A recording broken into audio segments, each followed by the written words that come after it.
Hello friends, ನಾನು ಈ ದಿನ ಮಂಗಳೂರು ಗೋಲಿ ಬಜೆ ಅಂತ ಹೇಳ್ತಾರೆ. ಅಂದರೆ ಇದನ್ನ ಮೈಸೂರು ವಡೆ, ಮೈಸೂರು ಬೋಂಡ ಅಂತ ಸಹ ಕರೀತಾರೆ. ಹಿಂದೆ ಇದನ್ನು ಮೈಸೂರು ಬೋಂಡ ಅಂತ ಮಾರ್ತಾಯಿದ್ರು ಅಂಗಡಿನಲ್ಲಿ. ಇವಾಗೆಲ್ಲ ಇದನ್ನ ನಮ್ಮಲ್ಲಿ ಮೈಸೂರು ಕಡೆ ಇದಿಲ್ವೇ ಇಲ್ಲ. ಮಂಗಳೂರಿನಲ್ಲಿ ಮಂಗಳೂರು ಗೋಲಿ ಬಜೆ ಸ್ಪೆಷಲ್ ಅಂತ ಮಾಡ್ಕೊಂಡು ತಿಂತಾರೆ. ನಾನು ಸಹ ಅಲ್ಲೇ ಕಲ್ತಿದ್ದು ಇದನ್ನ ಮಾಡೋದನ್ನ. ಇವಾಗ ನೋಡಿ ಅದು ಹೇಗೆ ಮಾಡೋದು ಅಂತ ತೋರಿಸ್ತೀನಿ. ಚೆನ್ನಾಗಿರುತ್ತೆ ಫ್ರೆಂಡ್ಸ್. ಇದು ಸ್ನ್ಯಾಕ್ಸು. ಮತ್ತು ಸಾಯಂಕಾಲ ಎಲ್ಲ ಇದನ್ನು ಮಕ್ಕಳಿಗೆ ಮಾಡಿಕೊಡ್ತಾರೆ. ಅಲ್ಲಿ ನಮ್ಮಲ್ಲಿ ಸಹ ಬೇರೆ ಥರ ಮಾಡಿಕೊಡ್ತಾರೆ, ಅಲ್ಲಿ ಈ ಥರ ಮಾಡಿಕೊಡ್ತಾರೆ. ಚೆನ್ನಾಗಿರುತ್ತೆ. ಇದನ್ನು ಚಟ್ನಿ ಜೊತೆ ತಿಂದರೆ ಸೂಪರಾಗಿರುತ್ತೆ. ಒಮ್ಮೆ ನೀವು ಮಾಡಿ ಟೇಸ್ಟ್ ನೋಡಿ ಫ್ರೆಂಡ್ಸ್. ಹಾಗೆ ಇದಕ್ಕೆ ಏನೇನು ಸಾಮಗ್ರಿಗಳು ಬೇಕು ಅಂತ ತೋರಿಸ್ತೀನಿ ನೋಡಿ. ಸಾಂಬಾರು ಸೊಪ್ಪು, ತೆಂಗಿನಕಾಯಿ ಮತ್ತು ಕರಿಬೇವು ಸೊಪ್ಪು, ಒಂದೆರಡು ಹಸಿರು ಮೆಣಸಿನ್ಕಾಯಿ ತೊಗೊಂಡಿದ್ದೀನಿ. ಮತ್ತು ಇದು ಶುಂಠಿನ ಜಜ್ಜಿ ಇಟ್ಕೊಂಡಿದ್ದೀನಿ. ಒಂದು ಸ್ವಲ್ಪ ಶುಂಠಿ ಒಂದು ಸ್ವಲ್ಪ ಪೀಸ್ ಸೇರಿಸ್ಬೇಕು, ಚೆನ್ನಾಗಿರುತ್ತೆ. ನಂತರ ಒಂದು ಸ್ವಲ್ಪ ಟೇಸ್ಟಿಗೆ ಉಪ್ಪು, ಸಕ್ಕರೆ ಮತ್ತು ಓಂಕಾಳು ಮತ್ತು ಅಡುಗೆ ಸೋಡಾ ಅಂತೂ ಒಂದು ಚಿಟಿಕೆ ಹಾಕಲೇಬೇಕು ಅದಕ್ಕೆ. ಇಲ್ಲಾಂದರೆ ಅದು ಉಬ್ಬೋದಿಲ್ಲ, ಚೆನ್ನಾಗಿ ಊದ್ಕೊಳ್ಳೋದಿಲ್ಲ ಅದು, ಆಯಿತಾ. ನಂತರ ಅದಕ್ಕೆ ಮೈದಾ, ಮೇಯ್ನಾಗಿ ಮೈದಾ ಹಿಟ್ಟು ಮತ್ತು ಸಕ್ಕರೆ ಇವಿಷ್ಟು ಇದ್ದರೆ ಸಾಕು. ಅದನ್ನು ಸುಲಭವಾಗಿ ಮಾಡ್ಬೋದು. ಮತ್ತು ಕರಿಯಲು ಎಣ್ಣೆ ನಾನು ಹೇಗೆ ಮಾಡೋದು ಅಂತ ತೋರಿಸ್ತೀನಿ. ಮತ್ತು ಇದನ್ನು ಹಚ್ಕೋಬೇಕು. ಇದನ್ನು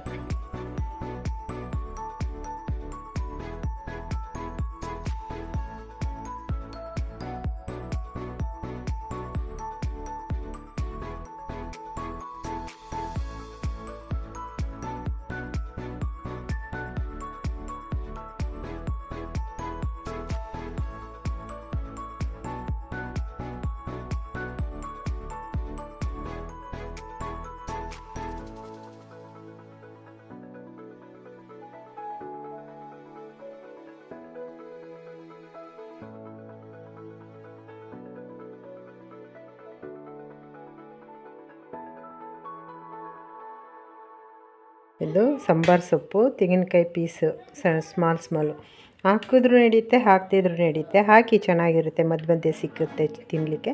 ಮತ್ತು ಹಸಿರು ಮೆಣಸಿನ್ಕಾಯಿ ಒಂದು ಹೆಚ್ಚಾಗಿ ಹಾಕ್ಬಿಡಿ, ಒಂದು ಸಾಕು.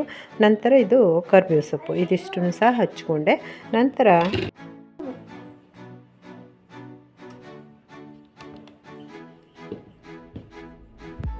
ಇವಾಗ ಇದರಲ್ಲಿ ಎಷ್ಟು ಒಂದು ಸ್ಮಾಲ್ ಬೌಲು ಮೈದಾ ಹಿಟ್ಟು ತೊಗೊಂಡಿದ್ದೀನಿ. ರುಚಿಗೆ ತಕ್ಕಷ್ಟು ಒಂದು ಚಿಟಿಕೆ ಉಪ್ಪು, ಮತ್ತು ಶುಂಠಿ, ಜಜ್ಕೊಂಡಿರೋ ಶುಂಠಿ, ಸ್ವಲ್ಪ ಓಂಕಾಳು, ಚಿಟಿಕೆ ಓಂಕಾಳು, ಮತ್ತು ಒಂದು ಸ್ಪೂನು ಸಕ್ಕರೆ, ಒಂದು ಚಿಟಿಕೆಯಷ್ಟು ಅಡುಗೆ ಸೋಡಾ ಸೇರಿಸ್ತಾ ಇದ್ದೀನಿ. ಏನು ಗೊತ್ತಾ, ಇದನ್ನು ಮೆಣಸಿನ್ಕಾಯಿ, ಕರಿಬೇವು, ಸಾಂಬಾರು ಸೊಪ್ಪನ್ನ ಇದನ್ನು ಲಾಸ್ಟ್ಗೂ ಸಹ ಇದನ್ನು ನೆನೆಸೋಕೆ ಇಟ್ಬಿಟ್ಟು 1 ಅವರ್ ಆದಮೇಲೆ ಹಾಕ್ಬೋದು. ಆದರೆ ನಾನು ಇವಾಗೇ ಸಹ ಎಲ್ಲ ಸೇರಿಸ್ತಾ ಇದ್ದೀನಿ.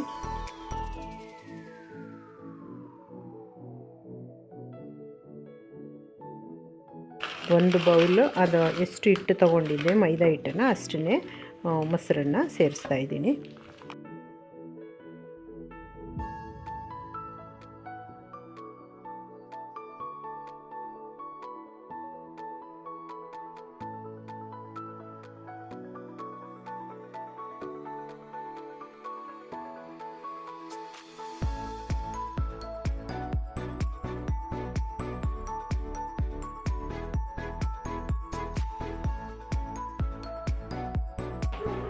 ಚೆನ್ನಾಗಿ ಬೀಟ್ ಮಾಡಬೇಕು ಫ್ರೆಂಡ್ಸ್.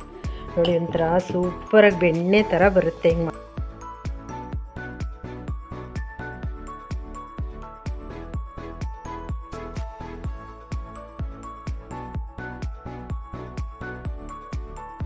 ಇವಾಗ ಇದು ರೆಡಿ ಆಯಿತು. ಇದನ್ನು ನಾನು 1 ಅವರ್ ನೆನೆಯಲಿಕ್ಕೆ ಇಡ್ತೀನಿ. ಈ ಎಣ್ಣೆ ಇಟ್ಟಿದ್ದೀನಿ. ಇವಾಗ ಎಣ್ಣೆಗೆ ನೋಡಿ, ಇದನ್ನು ಈ ಬ್ಯಾಟರ್ನ ಬಿಡ್ತೀನಿ. ಇವಾಗ ನಾನೇನು ರೆಡಿ ಮಾಡ್ಕೊಂಡಿದ್ದೀನಿ ನೋಡಿ, ಇದನ್ನು ನಾನೀಗ ತೆಗೆದು ಹಿಂಗೆ ಬಿಡಬೇಕು. ಬಿಡ್ತೀನಿ ನೋಡಿ. ಇವಾಗ ಇದು ರೆಡಿಯಾಗಿದೆ.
ಗೋಲಿ ಬಜೆಗೆ ಒಂದು ಚಟ್ನಿ ಮಾಡ್ತಾಯಿದ್ದೀನಿ.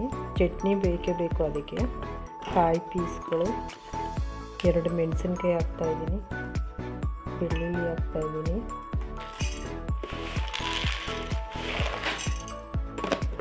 ಹುರುಗಡ್ಲೆ ಸೇರಿಸ್ತಾ ಇದ್ದೀನಿ, ಶುಂಠಿ ಸೇರಿಸ್ತಾ ಇದ್ದೀನಿ, ರುಚಿಗೆ ತಕ್ಕಷ್ಟು ಉಪ್ಪು ಹಾಕ್ತಾ ಇದ್ದೀನಿ, ನೀರು ಸೇರಿಸ್ತಾ ಇದ್ದೀನಿ. ನೋಡಿ, ಚಟ್ನಿ ರೆಡಿ ಆಯಿತು. ಸೂಪರಾಗಿ ಹಸಿ ತೆಂಗಿನಕಾಯಿನ ಚಟ್ನಿ ಇದನ್ನೇ ಮಾಡಿ ಸೂಪರಾಗಿರುತ್ತೆ. ಇವಾಗ ನಾನು ಸರ್ವ್ ಮಾಡ್ತೀನಿ, ತೋರಿಸ್ತೀನಿ. ಹಲೋ ಫ್ರೆಂಡ್ಸ್, ನಾನು ಈ ದಿನ ಮಂಗಳೂರು ಸ್ಪೆಷಲ್ ಗೋಲಿ ಬಜೆ ಮಾಡಿದ್ದೀನಿ ಫ್ರೆಂಡ್ಸ್. ಇದು ಮೈಸೂರಿನ ಬೋಂಡ ಅಂತಲೂ ಸಹ ಕರಿಬೋದು. ಸೂಪರಾಗಿರುತ್ತೆ ಫ್ರೆಂಡ್ಸ್. ಒಮ್ಮೆ ನೀವು ಮಾಡಿ ಟೇಸ್ಟ್ ನೋಡಿ, ತುಂಬ ಚೆನ್ನಾಗಿರುತ್ತೆ. ಇದು ಸ್ನ್ಯಾಕ್ಸು ಕೂಡ, ಮಕ್ಕಳಿಗಂತೂ ತುಂಬ ಇಷ್ಟ ಆಗುತ್ತೆ. ಇದು ಒಂದು ಸರಿ ಮಾಡಿ ನೀವು ಸಹ ಇಷ್ಟಪಡ್ತೀರ. ತುಂಬ ಸಿಂಪಲ್ಲಾಗಿಯೂ ಸಹ ಇದೆ, ಟೇಸ್ಟಿಯಾಗೂ ಇದೆ. ಹಾಗೆ ಮಾಡಿಕೊಂಡು ತಿನ್ನಿ, ಎಂಜಾಯ್ ಮಾಡಿ, ಖುಷಿ ಪಡಿ ಫ್ರೆಂಡ್ಸ್.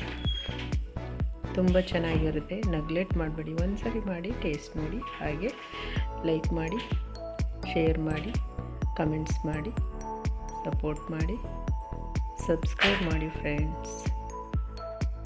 ಇಲ್ಲಿ ನೋಡಿ ಫ್ರೆಂಡ್ಸ್, ಏನು ಸೂಪರಾಗಿದೆ ನೋಡಿ.